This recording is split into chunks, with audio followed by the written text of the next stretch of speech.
1789 French വിപ്ലവത്തിലാണ് സമത്വം എന്നുള്ളൊരു ആശയം മുന്നോട്ട് വെച്ച്, അതുപോലെ 1945 UN ചാർട്ടറിൽ എന്ത് വരുന്നുണ്ട്, ഈ സ്ത്രീ പുരുഷ സമത്വം കൊണ്ട് ധാരാളം അതിനുശേഷം നമ്മൾ പഠിക്കുകയാണെങ്കിൽ ധാരാളം സമ്മേളനങ്ങളിൽ ഇത് പോയിൻ്റായിട്ട് വന്നിട്ടും അതിനുവേണ്ടി ഇവർ പ്രവർത്തിച്ചിട്ടും ഒന്നോ രണ്ടോ പേരെ കാണാമെന്നല്ലാതെ അതിനപ്പുറത്തേക്ക് അവരെ നമുക്ക് എവിടെയാണ് കാണാൻ കഴിയുക എന്നുള്ളത്. അപ്പോൾ അതേ സമയത്ത് ഇസ്ലാമിൻ്റെ ചരിത്രം മറ്റൊന്നാണ്.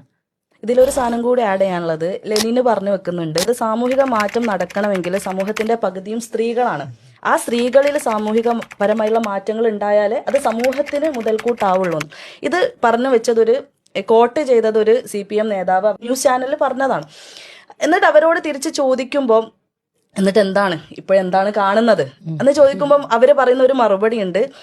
അവളിപ്പോഴും, അതായത് സ്ത്രീ ഇപ്പോഴും ഗാർഹിക ചുറ്റുപാടുകളിൽ ഇങ്ങനെ ഒതുങ്ങിക്കൂടേണ്ടി വരികയാണ്, അവൾക്ക് പുറത്തിറങ്ങാൻ പറ്റുന്നില്ല. അപ്പം ഇവര് പറയുന്ന ഈ ലിബറൽ വാദികളെന്നോ അല്ലെങ്കിൽ CPM ആരാണെങ്കിലും അവർ പറയുന്ന ഈ സോക്കോൾഡ് വാദങ്ങൾ വരെ വൈരുദ്ധ്യപരമായിട്ട് മാറുന്ന ഒരു കാഴ്ചയും കൂടി നമ്മൾക്ക് ഇതിൽ നിന്ന് മനസ്സിലാക്കാൻ പറ്റുന്നുള്ളതാണ്.